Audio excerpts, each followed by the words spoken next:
오늘 이 밤에 주님 앞에 나와 예배하시는 모든 성도님들의 가정에 우리 하나님의 크신 은혜와 평강이 가득하시길 바랍니다. 날씨가 많이 덥습니다. 서로 한번 인사 나누실까요? 더운 날씨에 고생 많으셨습니다. 사랑합니다. 축복합니다. 고맙습니다. 장영희라고 하는 교수님이 있습니다. 이분은 지금 이제 고인이 되신 분이긴 한데 서강대 영문학과에서 존경받는 그런 교수님이었기도 하고, 또 유명한 칼럼니스트이기도 하고 번역가이기도 하고 수필가이기도 했었습니다. 이분이 8년 동안 암으로 투병하다가 하나님의 부르심을 받고 그렇게 가셨죠. 이분이 원래는 태어난 지 1년 되었을 때에 소아마비를 앓았습니다. 그래서 스스로는 일어날 수 없었어요. 그래서 5년이 되어서야, 태어난 지 5년이 되어서야 스스로 자리에 겨우 앉을 정도로 그런 장애를 갖고 있습니다. 그래서 1급 중증 소아마비 장애를 앓고 있었단 말이죠. 그런데 그렇게 어려운 환경과 조건 속에서도 이분이 그런 모든 열악한 것을 다 이기고 한 분야에서 사람들에게 인정받고 사랑받는 자리에까지 올라갈 수 있었단 말입니다. 그녀에게는 그런 믿음이 있었답니다. 어떤 믿음이었냐면, 신은 다시 일어서는 법을 가르치기 위해서 넘어뜨린다 라고 하는 그런 믿음이 있었어요. 넘어질 때마다 번번이 죽을 힘을 다해서 일어났고, 또 넘어지는 순간에도 다시 일어날 힘을 모으고 있었다라고 고백하고 있습니다.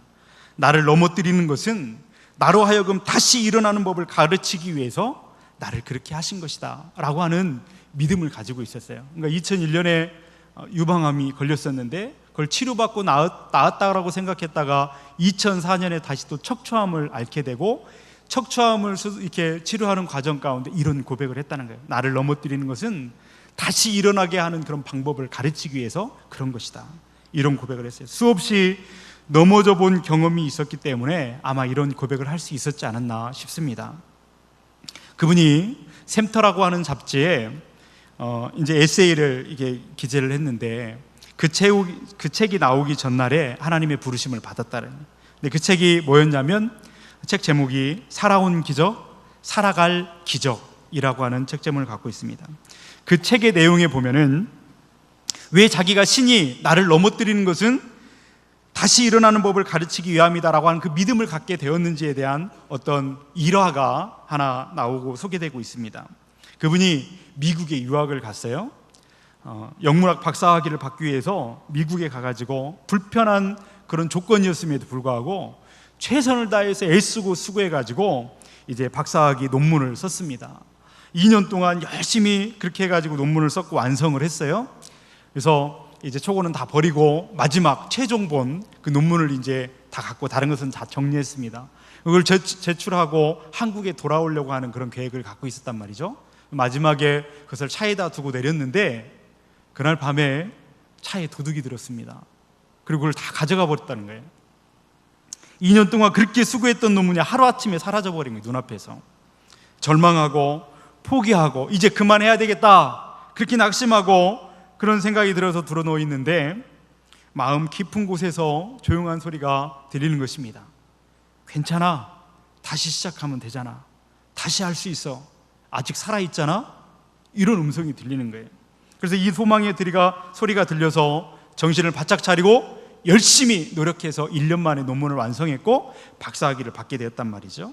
박사학위를 다 마치고 그 박사 논문이 책으로 나올 때에 그 논문 가장 앞에다가 이제 그 감사의 글을 쓰잖아요. 거기에 두 사람에게 감사를 했답니다.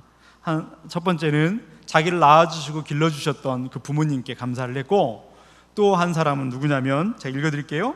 그리고 내 논문을 훔쳐가서 내 삶에서 가장 중요한 교훈, 다시 시작하는 법을 가르쳐준 도둑님에게 감사를 드립니다. 이렇게 감사를 드렸다는 거예요.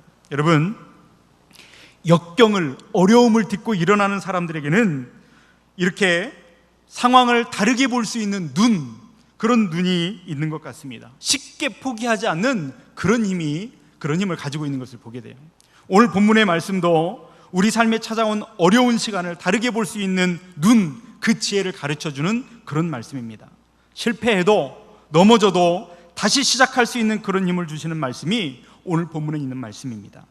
우리가 아는 것처럼 출애굽기 15장에 있는 말씀은 전반부와 후반부로 나눠질 수 있어요. 전반부 1절에서 21절까지는 하나님을 찬양하는 내용으로 가득 차 있습니다.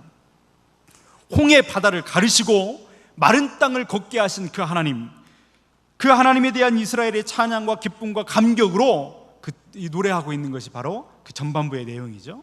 후반부 22절부터는 물 한 모금 얻을 수 없고, 물 한 모금 얻을 수 없는 그 광야를 사흘길 동안이나 걸어야 했던 그 고단한 이스라엘 백성들의 삶의 그런 여정이 그렇게 나와 있습니다. 생각해 보십시오. 광야, 사막이잖아요. 40도도 넘는 그런 메마른 광야를 물 한 모금 얻지 못하고 사흘 동안이나 걸었다라고 하는 얘기는 쉬운 일이 아닐 것입니다. 구름기둥이 있고 불기둥으로 그들을 인도했다 할지라도 그는 쉬운 일이 아니었을 거예요. 너무나 고단하고 힘들었을 것입니다. 그런데 오늘 성경에 보면 이스라엘은 그 사흘길을 묵묵히 걸어갔습니다. 인내하고 참고, 그러면서 불평하지 않고 묵묵히 걸어갔어요. 걸어가다 보니까 자그마한 오아시스가 발견이 되는 겁니다. 얼마나 기뻤을까요? 그래서 많은 사람들이 막 달려갔어요. 그 오아시스의 물을 떠가지고 막 마셨단 말이죠. 근데 도저히 삼킬 수가 없는 겁니다. 삼킬 수가 없어서 여기저기서 막 불평이 쏟아지고 있습니다. 사흘길을 목말라 죽을 것 같아서 겨우 만났던 물을 마셨는데 삼킬 수가 없었다. 이건 여러분 도저히 먹을 수가 없는 겁니다. 여러분, 그래서 그곳의 이름을 쓰다라고 하는 뜻을 가진 마라라 이름 붙였다라고 하는 것이죠. 마라의 쓴물로 인해서 이스라엘 백성이 그동안 참아왔던 불평과 원망이 쏟아졌습니다. 홍해, 그 홍해를 가르고 마른 땅을 건넜을 때 그 감격과 그 은혜와 그 찬송이요, 이스라엘 백성에게는 3일밖에 유지될 수가 없었습니다. 여러분, 우리가 살고 있는 삶에도 이런 경우를 많이 만날 때가 있습니다. 내 기대치에 못 미치면 실망합니다. 불평합니다. 다른 사람에게 책임을 전가시키고 네 탓이라고 원망합니다. 그런데 오늘 본문에 나타난 마라의 사건은 광야와 같은 우리 인생길을 걸어가는 우리들에게 정말 중요한 교훈을 가르쳐주고 계십니다. 약속의 땅으로 가는 길은 지름길이 없다라는 거예요. 하나님이 우리에게 약속한 땅으로 이끄실 때 그 길은 지름길이 없습니다. 약속하신 땅은 반드시 광야를 지나야만이 이룰 수 있다라고 하는 사실을 우리에게 가르쳐주고 있습니다. 그러니까 지금 내 인생에 광야와 같은 삶이 찾아왔다고 한다면 불평과 원망함으로 반응할 것이 아니라 지금 내 삶에 찾아온 그 광야를 어떻게 하면 믿음으로 잘 건널 것인가, 어떻게 해야 하나님이 기쁘시게 하면서 그 광야를 건널 것인가를 깊이 생각하고 그 지혜를 구하시는 사람이 진짜 현명한 사람이고 믿음의 사람이라는 것입니다. 오늘 이 마라의 사건은 광야와 같은 삶을 어떻게 잘 지나갈 수 있을지에 대한 중요한 교훈을 우리에게 가르쳐 줍니다. 한번 따라해 보시겠습니다. 원망하는 사람이 아니라 기도하는 사람이 되어야 됩니다. 다시 한번 하실까요? 원망하는 사람이 아니라 기도하는 사람이 됩시다. 여러분, 이스라엘 백성들이 40년 동안 광야에서 살았습니다. 아니, 40년 동안 광야에서 나오지를 못했습니다. 왜 그랬을까요? 그 광야를 벗어나지 못했던 중요한 원인 가운데 하나는 그들이 가지고 있었던 나쁜 버릇 때문에 그렇습니다. 그 나쁜 버릇이 뭘까요? 원망하고 불평하는 습관 때문이었습니다. 여러분, 사람이 마음에 원망이 있으면요 불평합니다. 투덜거립니다. 원망이 있으면 자꾸 너 때문이라고 남 탓을 합니다. 비난합니다. 그래서 원망은 이스라엘이 하나님 앞에 온전히 서지 못하게 하는 영적인 고질병이었다는 사실을 우리는 기억해야 됩니다. 보십시오.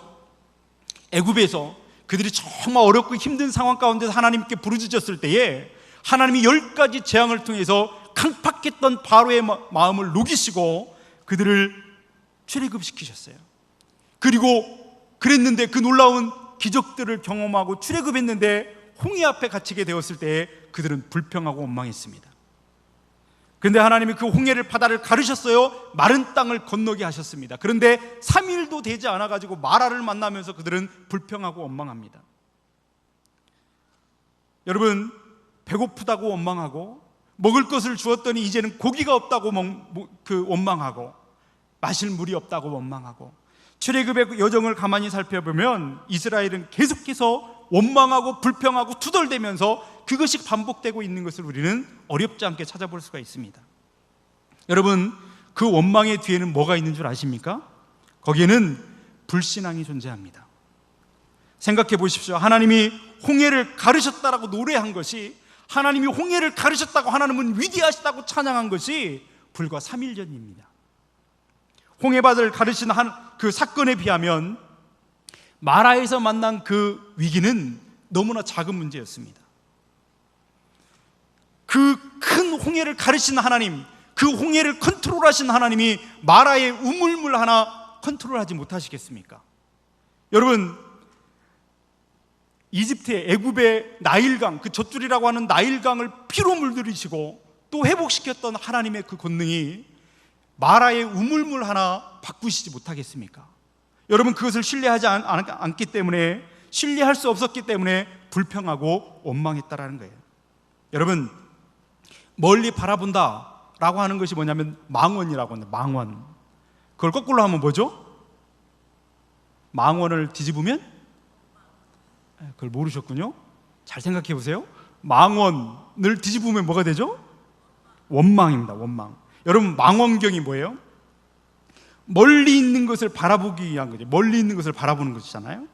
멀리 있는 것을 가까이 보게 하기 위한 것이 망원경인데, 망원경을 거꾸로 잡아서 보십시오. 그럼 어떻게 될까요? 멀리 있는 것은 더 멀리 보이고 가까이 있는 것조차도 멀리 보이고 보이지 않게 되는 것이 바로 그렇게 되는 거예요. 지금 자기 눈앞에 있는 것도 작아 보이게 만드는 것이 바로 그렇게 되는 거예요. 그래서 여러분, 원망이라고 하는 것은 언제 하는 것이냐면 더 멀어진 것 같고 더 작아진 것 같고 내 손에 잡을 수 없을 때에, 잡을 수 없다고 생각할 때에 원망이 나오게 됩니다. 그래서 원망은 멀리 보지 못하기 때문에 생기는 것이 원망이에요. 결국 이것은 무슨 문제인가 하면 믿음의 문제라는 것입니다. 믿음의 조상들, 믿음의 사람들에게는 공통점이 하나 있습니다. 그게 뭐냐면 영적인 망원경이 하나씩 있습니다. 보통 사람들은 보지 못해도 멀리 볼 수 있는 눈요, 멀리 볼 수 있는 영원한 것을 바라볼 수 있는 눈이 믿음의 사람들에게는 있다라는 것이, 그것이 뭐예요? 믿음입니다. 믿음의 눈요. 그래서 히브리서 11장에는 그렇게 말합니다. 믿음은 바라는 것들에, 이쯤 되면 다 말할 줄 알았는데요, 믿음은 바라는 것들의 실상이라고 말하지 않습니까? 여러분, 아까 제가 말씀드렸던 장영희 교수님이 썼던 그 마지막 책이 뭐였냐면 살아온 기적, 살아갈 기적이라는 책이요. 여러분, 살아온 기적이 곧 살아갈 기적이 된다라는 거예요. 지난 삶의 역경을 이겨낸 기적 같은 삶이, 고단하고 힘들었던 삶을 이겨냈던 그 기적 같은 삶이 앞으로 다가올 미래의 역경도 헤쳐나갈 수 있는 그런 밑바탕이 된다는 사실입니다. 여러분, 이스라엘이 지금 마라까지 올 수 있었던 것은 기적이었습니다. 홍해를 건너고 사막을 지나오는 것은 기적이었어요. 전적인 하나님의 은혜였습니다. 살아온 기적이었습니다. 그런데 여러분, 그들이 왜 이것을 살아갈 기적으로 만들지 못했을까요? 마라에서 그들이 원망하고 불평했기 때문에 그렇습니다. 훗날에 시편의 시인이었던 아삽이라고 하는 사람은 이 이스라엘을 보면서 이런 영적인 진단을 내렸습니다. 시편 78편에 보면 이는 하나님께 향하는 그들의 마음이 정함이 없으며 그의 언약에 성실하지 아니하였음이로다. 또 그들이 광야에서 그에게 반항하며 사망에서 그를 슬프시게 함이 몇 번인가. 그들이 돌이켜 하나님을 거듭 시험하며 이스라엘의 거룩하신 이를 노엽게 하였도다. 이것이 바로 이스라엘의 영적인 질병의 모습이었다는 사실을 우리는 발견하게 됩니다. 여러분, 하나님께 향하는 그들의 마음이 정함이 없다라고 하는 그 말이 뭘까요? 두 마음을 가졌다라는 것입니다. 하나는 하나님을 향한 마음, 또 하나는 나를 향한 마음. 하나는 그리스도를 향해서 내가 그리스도인의 신분이 되어서 하나님을 믿음으로 바라보는 그 마음, 하나는 여전히 옛사람의 삶의 방식을 그리워하면서 옛사람을 떠나지 못하는 그 마음, 두 가지 마음이 있다는 거예요. 지금 이스라엘에게 있어서 두 마음은 바로 이 원망에서 출발하는 것이었습니다. 이스라엘 백성들의 몸은 지금 애굽에서 떠났어요. 근데 그들의 마음은 여전히 애굽을 떠나지 못하고 있는 모습을 보게 됩니다. 여러분, 현실에 괴로움이 있을 때마다, 현실에서 고난과 위기를 만날 때마다 하나님의 은혜를 잊어버립니다. 원망하고 불평합니다. 더 놀라운 것은 뭐냐면 애굽에서 받았던 고난도 잊어버려요. 그래서 이스라엘 백성들이 늘 원망하고 불평할 때 보세요, 어떤 삶과 비교하냐면 애굽에서 살았던 삶과 비교합니다. 아니, 애굽에서 여러분 생각해 보세요. 애굽에서 그들은 잘 먹고 잘 살았던가요? 노예였잖아요. 매 맞으면서 일을 시키면 일을 해야 하는 노예였단 말입니다. 그런데 그들이 그 죽을 고생을 했으면서도 불구하고 하나님을 원망할 때 보면 애굽에 살았던 그 삶이 더 좋았다라고 이야기를 하는 거예요. 이것이 인간의 모습입니다. 여러분, 애굽의 그 왜곡된 기억을 만들어내 가지고 원망과 불평하는 이스라엘의 모습을 보게 되죠.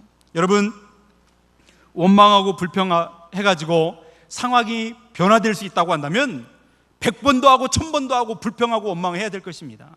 그런데 여러분, 원망하고 불평하는 것은요, 상황을 바꿀 수 없습니다. 오히려 원망과 불평은 상황을 더 악화시킵니다. 원망과 불평은 오히려 관계를 더 깨트립니다. 원망과 불평은 그 문제를 개선시킬 힘이 아무것도 없습니다. 저번에 우리가 7월 2일 날 함께 말씀을 나눌 때 홍해를 건너는 방법에 대해서 말씀했어요. 그 믿음의 법칙 첫 번째는 뭐였죠? 두려울 때 기도하라, 그렇게 말했어요. 여러분, 원망도요, 두려움에서 출발합니다. 두렵기 때문에 원망하는 거예요. 자신만만하면 원망하겠습니까? 두려움이 밀려오니까 원망하는 거거든요. 이스라엘 백성이 두려워서 모세를 막 원망했습니다. 그랬더니 모세가 그 원망의 소리를 듣다가 에이, 배은망덕한 사람들 같으니라고 하면서 이스라엘을 다시 원망하던가요? 원망하지 않았습니다. 모세는 25절에 보니까 그 문제를 가지고 누구에게 나아가요? 하나님께 나아가서 하나님 앞에서 부르짖는 모습을 보게 됩니다. 이스라엘이 모세를 원망할 때 하나님은 남 탓하지 아니하고 하나님께 기도했습니다. 여러분, 이것이 성숙한 그리스도인과 성숙하지 못한 그리스도인의 그 차이가 여기에 있습니다. 성숙한 신앙인은 원망하는 사람이 아니라 그 문제를 기도의 자리로 가지고 나아가는 사람이 성숙한 신앙인입니다. 여러분, 성숙한 신앙인과 성숙하지 않은 신앙인의 차이가 어떤 것에 있어요? 불평하느냐, 기도하느냐, 원망하느냐, 기도하느냐, 두려워하느냐, 기도하느냐의 차이에 있습니다. 모세가 기도하기를 선택했을 때 하나님은 모세의 기도를 통해서 쓴물을 단물로 바꾸시는 기적의 역사를 이루어 주셨습니다. 여러분, 그러므로 우리의 인생에 쓴물이 있다고 한다면 원망하면서 우리의 인생을 허비하지 않게 되기를 바랍니다. 상황을 바꾸시고 문제를 바꾸시고 쓴물을 단물로 바꾸시는 그분 앞에 그 문제를 가지고 나아가서 부르짖을 수 있는 믿음의 사람들이 될 수 있기를 축복합니다. 여러분, 원망은 상황을 절대로 바꿀 수가 없습니다. 그러나 기도는 우리의 인생의 쓴물을 단물로 바꾸는 기적이 시작되는 그 일이라는 사실을 기억할 수 있기를 바랍니다. 기도야말로 우리의 인생의 쓴물을, 그 고난을 단물로 바꿀 수 있는 그 시작점이 된다는 거예요. 이것이 마라에서 배우게는 첫 번째 교훈인 것입니다. 두 번째로 우리가 마라에서 배우는 교훈은 기도에, 하나님이 우리가 기도할 때 그 기도의 응답은 씨앗으로 주어지고 그 열매는 순종으로 얻게 된다는 사실입니다. 한번 따라해 보실까요? 기도의 응답은 씨앗으로 주어지고 그 열매는 순종으로 얻게 됩니다. 여러분, 기도했다면 당장 응답이 없다고 초조해하지 말고 포기하지 말라는 것입니다. 하나님은 기도의 응답을 씨앗으로 주실 때가 많이 있습니다. 완성품으로 주지 않고 씨앗으로 주신다는 말이에요. 여러분, 밭에 농부가 씨를 뿌립니다. 땅을 갈고 밭에 씨를 뿌려요. 씨를 뿌리면 씨가 잘 보이던가요? 씨가 잘 보이지 않습니다. 그런데 농부가 씨를 뿌릴 때는 어떤 마음으로 뿌리냐면 이 씨가 뿌리가 자라고 싹이 나고 줄기가 자라고 반드시 열매 맺을 것이라고 하는 기대를 가지고 씨를 뿌리게 되는 거예요. 마찬가지로 오늘 우리가 하나님 앞에 기도하기 시작하면 하나님께서는 우리의 인생 가운데 기도의 응답으로 씨앗을 주신다는 사실입니다. 그건 우리 눈에 잘 보이지 않습니다. 하지만 기다리면 되는 것입니다. 기다리면 됩니다. 될 것입니다, 아닙니다. 기다리면 됩니다. 여러분, 농부가 밭에 씨를 뿌려놓고요, 그리고 열매를 기다리고 그냥 가만히 있던가요? 그렇지 않습니다. 씨를 뿌린 다음에는 밭에 아침마다 나가서 물을 주고 오늘 얼마나 자랐을까를 바라보고 기다리고 쳐다보는 거예요. 여러분, 우리가 기도했다면 하나님이 어떻게 일하시는지 좀 들여볼 수 있어야 됩니다.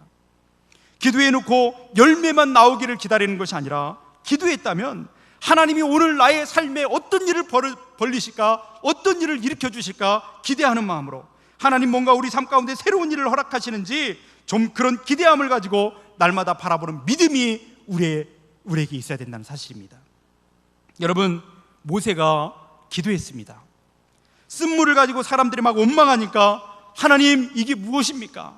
하나님, 사람들이 원망합니다. 어떻게 할까요? 기도했더니 하나님께서 그 기도를 들으시고 갑자기 쓴물을 단물로 확 바꿔주셨던가요? 그렇지 않습니다. 야, 그 물은 못 먹는 물이야, 내가 여기다 샘물을 다시 터뜨려 줄게, 그렇게 하셨던가요? 아니었어요. 하나님은 아무것도 안 하셨어요. 오늘 우리가 우리의 기도, 우리가 생각할 때 기도의 응답은 이렇게 돼야 된다고 생각할 때가 정말 많이 있어요. 지금 당장 내 눈앞에서 지금 당장 벌어져야 된다고 우리는 기도의 응답을 그렇게 착각하며 생각할 때가 많습니다. 그런데 보십시오, 하나님은 아무것도 안 하셨어요. 오늘 기도하던 모세에게 다만 한 가지, 그의 눈 가운데 나무 한 그루가 보였습니다. 오늘 우리가 읽었던 개정판에는 뭐라고 나와요? 하나님이 그 나무를 가리키셨다 말하는데, 표준 세번역에 보면은 그 한 나무가 그의 눈에 들어왔다, 그렇게 기록하고 있거든요. 여러분, 지금 기도하던 모세의 눈에 나무 한 그루가 눈에 들어왔습니다. 문제는 뭐예요? 이게 어디에 쓰는 것인지, 뭘 하는 건지를 모르는 거예요. 여러분 보십시오, 나무와 그 쓴물이 어떤 관계가 있을까요? 여러분 모르셨나요? 관계가 없어요. 무슨 관계가 있겠어요? 쓴 물과 나무가 무슨 관계가 있겠어요? 그런데 모세는 거기에 답이 있다라는 사실을 알게 됐단 말입니다. 왜 그랬을까요? 기도하면서 기다렸기 때문이에요. 기도하고 끝난 것이 아닙니다. 기도하면서 기다리니까 하나님이 보여주시는 그것에 뭔가가 있다라는 사실을 그는 깨닫게 된 거예요. 여기에 답이 있다라는 것을 알게 된 것입니다. 그리고 더 그것을 바라보고 기대하게 된 거예요. 여러분, 우리가 갈렙의 이야기를 잘 알잖아요. 갈렙이 여호수아에게 찾아와서 그런 말을 했습니다. 하나님께서 40년 전에 내게 주시겠다고 약속하신 그 땅을 내게 주십시오. 헤브론 산지를 자기에게 달라는 것입니다. 이때가 언제였냐면, 이스라엘 백성들이 가나안에 들어가서 정복 정지를 할 때였어요. 다 정복하진 않았지만 이제 어느 정도 정복한 다음에 12지파를 모아놓고 제비를 뽑고 그 땅을, 기업을 다 나눌 때였습니다. 어떤 제비를 뽑았을 때 어떤 지파는 이미 정복한 땅을 얻은 지파도 있었을 것이고, 어떤 지파는 아직 정복하지 않은 땅을 제비로 뽑아서 얻었을 수도 있습니다. 그런데 제비를 뽑을 때 모든 지파 지도자들이 이 땅만 안 걸렸으면 좋겠다 하는 땅이 있었어요. 그 땅이 어디였을까요? 헤브론 산지요. 갈렙이 달라고 하고 요청했던 그 땅이요. 왜 그 땅이 안 걸렸으면 좋겠다고 생각했을까요?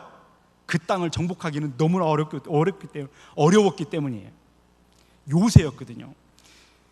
여러분, 40년 전에 이스라엘 백성들의 간담을 서늘하게 했던, 오히려 자기들을 바라볼 때 메뚜기 같다라고 정의할 수밖에 없었던, 그래서 그곳에는 거인 족속, 안악 자손이 살던 그런 땅이었기 때문에 그렇습니다. 다른 땅은 다 몰라도 그 땅만 아니었으면 좋겠다 생각했는데, 갈렙이 나타나더니 모세에게 말하는 거예요. 여호수아에게 말하는 거예요. 그 땅 내게 주십시오. 사람들이 생각했을지도 모르겠어요. 저 어르신이 나이가 드시더니 그랬나, 이렇게 생각했을지도 모르겠습니다. 여러분, 그런데 여기 생각해 보세요. 왜 갈렙이 그렇게 말했을 수 있을까요? 성경에 보면은 갈렙은 하나님이 약속하신 날이 바로 어제 일처럼 생생하게 기억하면서 그때 그 감정으로 그 땅을 달라고 요청하고 있는 것을 보게 됩니다. 40년 전의 일을 그렇게 생생하게 그렇게 요청하고 있다는 것이 쉬운 일이겠어요? 여러분 생각해 보세요. 어제 일 생생하게 기억하나요? 누가 만나고 이야기했던 것을 생생하게 기억하나요? 우리는 어제 일도 기억하지 못하잖아요. 그런데 40년 전의 일을 그렇게 생생하게 기억하면서 그때 그 감정으로 그 땅을 내게 달라고 요청하는 갈렙, 어떻게 그럴 수 있었을까요? 이유는 하나밖에 없습니다. 40년 동안 갈렙은 하루도 빼지 않고 그 약속을 붙잡고 기도했기 때문에 하나님의 약속하신 그 땅을 달라고 말할 수 있었던 거예요. 이스라엘 백성을 메뚜기 같은 존재로 만들어왔던 그 땅 저에게 주십시오. 여러분, 갈렙이 40년 동안 포기하지 않고 기도했기 때문에 기회가 주어졌을 때 믿음으로 그것을 취할 수 있었던 것입니다. 그리고 그 땅을 갈렙이 얻게 되었을 때 이스라엘 12지파 가운데 그가 속했던 유다지파가 중앙에 서는 가장 중심에 축복받은 지파가 되었던 것은 우연한 일이 아니었다라는 거예요. 여러분, 하나님은 기도의 응답을 완성품이 아니라 씨앗으로 줄 때가 많이 있습니다. 여러분, 엘리야를 잘 알잖아요. 3년 6개월 동안 가뭄으로 온 땅이 쩍쩍 갈라지는 가뭄 가운데 있었어요. 그래서 엘리야가 비를 내려달라고 기도했습니다. 근데 아무 반응도 없었는데 저 바다 끝에, 바다 한가운데 손바닥만한 구름이 떠올랐단 말이에요. 그랬더니 엘리야가 뭐라고 했어요? 에이, 아무것도 없네. 그랬나요? 됐다! 그리고 산에서 내려오잖아요. 어떻게 그럴 수 있었을까요? 기도했기 때문에 손바닥만한 구름, 그것을 바라보고 사람들은 아무것도 아니라고 생각했던 그것을 보고 이것은 하나님이 내게 응답하시는 씨앗이라고 믿고 행동할 수 있었다라고 하는 사실입니다. 여러분, 모세가 눈에 들어온 한 그루 나무를 가지고 이것은 쓴물을 단물로 바꿀 수 있는 방법이 되겠구나. 그가 하나님의 응답임을 믿었던 것은, 그것이 하나님의 응답임을 믿었던 것은 다름 아니라 그가 기도하고 있었기 때문에 그럴 수 있었다는 사실입니다. 여러분, 기도하지 않는 사람은 자기의 경험을 믿습니다. 기도하지 않는 사람은 자기의 지식만을 믿습니다. 그런데 기도하는 사람은 자기의 경험과 자기의 지혜를 넘어서서 하나님의 지혜를 얻는 사람입니다. 우리의 경험과 지식이 쓸모없다는 그런 말이 아닙니다. 그것을 넘어서는 하나님의 생각과 지혜를 구하는 사람이 진짜 지혜자요 믿음의 사람인 줄로 믿습니다. 여러분, 25절 상반절 말씀에 보면 모세는 기도하고 기다리다가 하나님께서 한 그루의 나무를 가리키시니까 이것이 기도의 응답의 씨앗인 것을 믿고 이제 그 나무를 잘라서 물에 던졌습니다.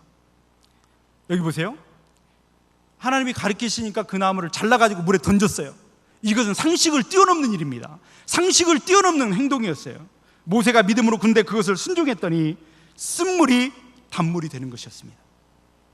여러분, 홍해를 건너는 믿음의 법칙이 뭐였어요? 두려울 때 기도하고, 기도했다면 기다리고, 하나님이 응답하실 때 순종하라는 거였어요. 여러분, 혹시 우리가 지금까지 살아오면서 여러분 얼마나 많이 기도의 응답을 경험하셨습니까? 혹시 내가 많은 것들을 구했는데, 기도했는데 기도의 응답을 많이 경험하지 못했다고 한다면 혹시 그런 건 아닐까요? 기도만 한 것은 아닐까요? 하나님이 응답해 주셨는데 그것을 응답인지 모르고 그냥 지나쳐버린 것은 아니었을까요? 그것에 순종하지 않았기 때문에 그냥 지나쳐버린 것은 아니었을까요? 내가 정말 믿음으로 순종하게 될 때에 순종했다면 하나님은 반드시 그것을 응답으로 바꾸십니다. 반드시 열매를 보게 하십니다. 기다리다 순종할 때 믿음의 역사가 나타나는 것을 믿으시길 바랍니다. 여러분, 기도의 응답은 씨앗으로 주어지고 그 응답의 결과는 순종으로 얻게 됩니다. 한번 따라 하시겠습니다. 기도의 응답은 씨앗으로 주어지고 응답의 열매는 순종으로 얻습니다. 그러므로 여러분, 지금 내 인생에 쓴물나는 삶이 찾아왔다고 할지라도 여러분은 원망하고 불평함으로 여러분의 인생을 허비하지 마십시오. 하나님이 응답해 주실 그 씨앗을 기대하면서 반드시 하나님이 응답하시는 그 씨앗이 있다라고 하는 사실을 믿음으로, 그리고 그 문제를 해결해 주실 수 있도록 하나님이 나에게 보여주신다라고 하는 사실을 믿음으로 기도하실 수 있기를 축복합니다. 그리고 그렇게 되면 우리가 기도하기 전까지는 보지 못했던 것들이 이제 기도하기 시작할 때 보이기 시작할 거예요. 그러면 그것을 믿음으로 순종할 때 응답의 열매를 얻게 되는 것입니다. 그래서 내 인생에서 찾아온 쓴물이 단물이 되는 놀라운 기적의 은혜를 맛보게 되는 것입니다. 이것이 마라의 기적이 주는 두 번째 교훈입니다.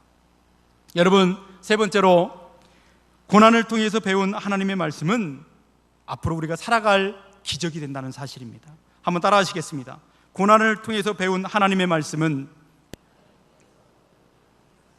살아갈 기적이 됩니다.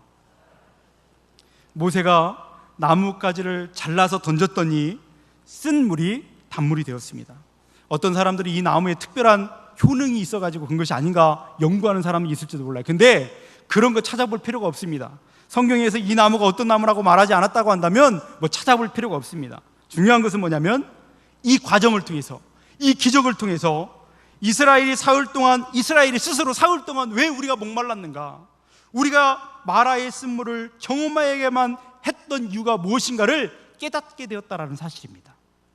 25절 하반절에 보면 거기서 여호와께서 그들을 위하여 법도와 율례를 정하시고 그들을 시험하실세. 우리 25절 말씀을 함께 같이 읽겠습니다. 시작.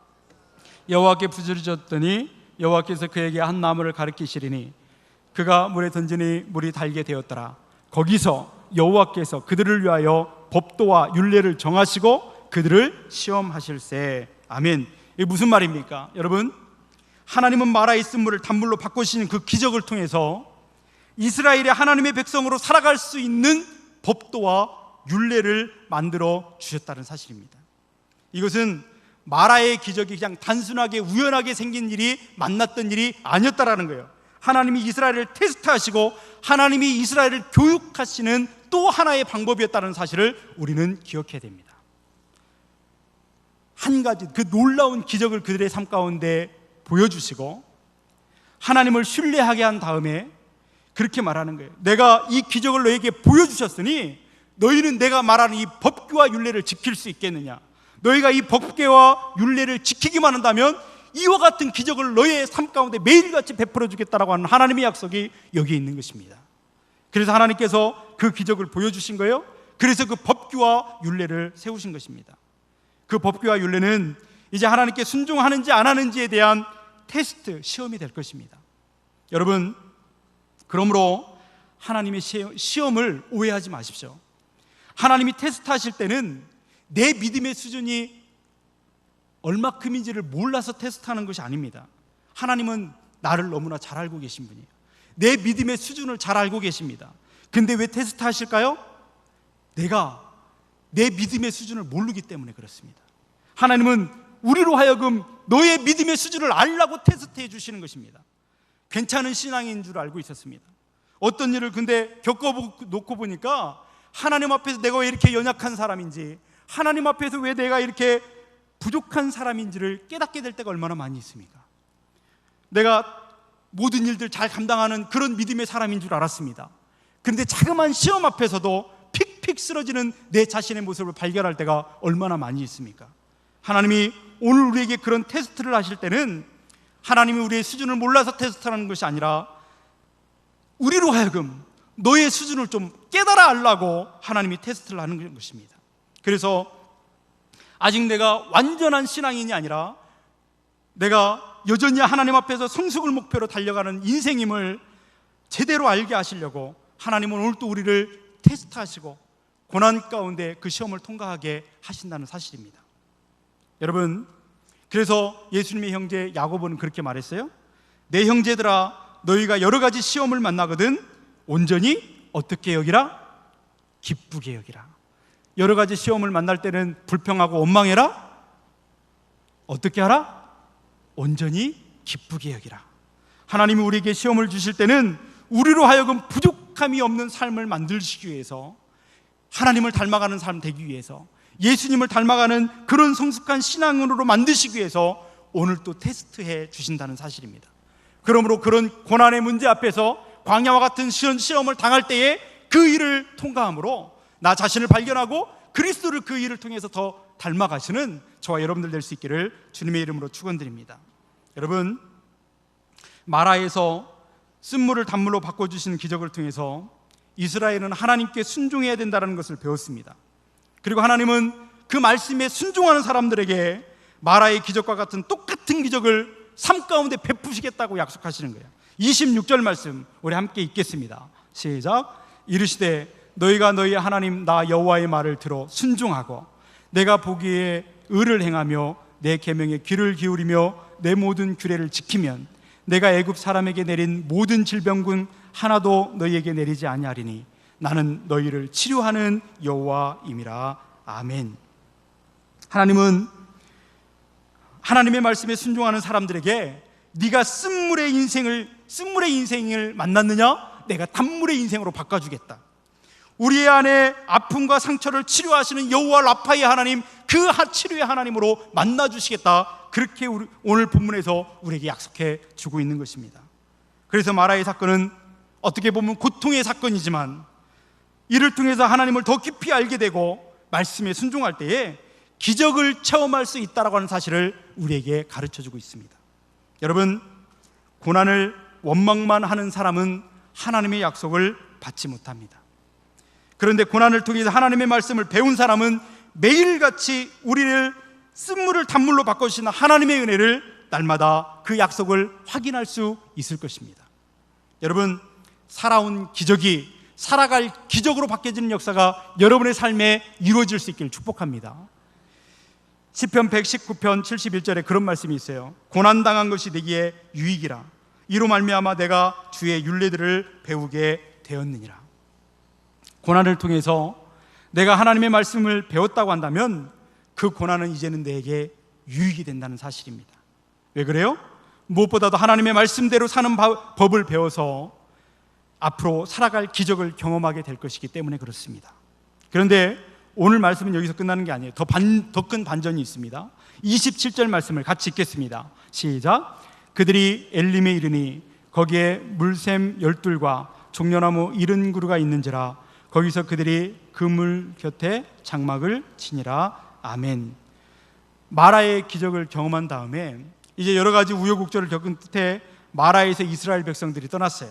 출발했어요. 그랬더니 한 반나절쯤 갔더니 12개의 우물과 또 70그루의 종려나무, 제법 큰 오아시스를 만나게 됐더라는 것입니다. 여러분 여기 보세요. 마라에서 엘림까지는요 한 10km쯤 된다고 해요. 10km쯤이요. 그러니까 사람이 걸어서 얼마쯤이면 가냐면 한 반나절이면 갈 수 있는 거리입니다. 반나절 조금만 더 참고 인내하고 걸어갔으면 큰 오아시스를 만날 수 있었단 말이에요. 근데 그것을 못 참고 지금 자기 눈앞에 있는 마라 때문에, 그 쓴 물 때문에 투덜거리고 원망하다가 자기 안에 있는 불신앙만 하나님의 마음을 아프게 하는 그런 일이 벌어지고 말았다는 거예요. 여러분, 눈에 보이는 마라에 실망하고 원망하는 사람이 되지 않게 되기를 바랍니다. 지금 당장 내 눈앞에 있는 현실의 그 어려움만 바라보고 원망하고 불평하는 사람은 어리석은 사람입니다. 하나님께서 지금까지 베풀어 주신 은혜를 기억하고 지금 눈에 보이는 것에 원망하고 실망하기보다는 그래, 조금만 더 힘을 내보자, 조금만 더 인내하고 참고 기다리면서 조금만 더 앞으로 가보자, 그러한 삶의 선택 가운데 하나님이 예비하신 아름다운 것들을 볼 수 있는 축복이 주어지게 된다는 사실을 기억할 수 있기를 바랍니다. 여러분, 광야와 같은 인생을 살고 계십니까? 고난이라고 하는 마라 앞에 주저앉아 계십니까? 알 수 없는 불평과 원망이 여러분의 마음속에서 막 일어나고 있습니까? 원망하지 말고 그 문제를 기도의 자리로 나가서 하나님께 쏟아놓을 수 있는 믿음의 사람이 되길 바랍니다. 마라의 교훈을 배우십시오. 살아온 기적이 살아갈 기적이 되게 하시기를 바랍니다. 말씀을 맺으려고 하는데 이렇게 잊어버리고 계시면 다시 한번 처음부터 해야 될 것 같은데, 여러분 다시 한번요. 여러분 광야와 같은 어려움 가운데 있으십니까? 고난받고 계십니까? 알 수 없는 불평과 원망이 나를 지배하고 있습니까? 여러분 눈에 보이는 그 앞에서 불평과 원망하기에 앞서서 그 문제를 하나님 앞에 나아가서 쏟아놓을 수 있는 믿음의 사람이 되길 바랍니다. 마라의 교훈을 배우십시오. 여러분 지금까지 살아온 이 삶은 기적이지 않았습니까? 여러분 여기까지 살아온 여기에 앉아있는 이것은 여러분 전적인 하나님의 은혜가 아닙니까? 이 살아온 기적이 앞으로 여러분의 삶에 살아갈 기적으로 만드시는 믿음의 삶이 될 수 있기를 축복합니다. 여러분 풍성한 오아시스 엘림은요 마라와 같은 광야를 지나야 있다라고 하는 사실을 가르쳐 주었습니다. 마라에서 엘림까지의 여정은 출애굽의 축소판과 같은 것입니다. 우리 인생의 축소판과 같은 것입니다. 잠깐 인내하고 조금만 더 힘을 내서 가면 엘림이 있습니다. 하나님이 약속하신 그곳을 만나게 될 것입니다. 불평과 원망으로 시간을 허비하고 인생을 허비하는 어리석은 사람들 아니라 하나님을 믿음으로 바라보고 그렇게 살아가시는 저와 여러분들 될 수 있기를 바랍니다. 여러분 말씀을 마치겠습니다. 많이 눈을 감고 묵상 가운데 있는 분들이 지금 이제 눈을 뜨시고 말씀을 맺을 때 이 말씀을 기억하셔야 됩니다. 여러분 현실이 힘들어도 실망하지 마십시오. 내가 지금 일을 좀 그르쳤다 할지라도 원망하고 그 문제를 남 탓으로 돌리지 마십시오. 내 기대와 다르다고 너무 성급하게 판단하지도 마십시오.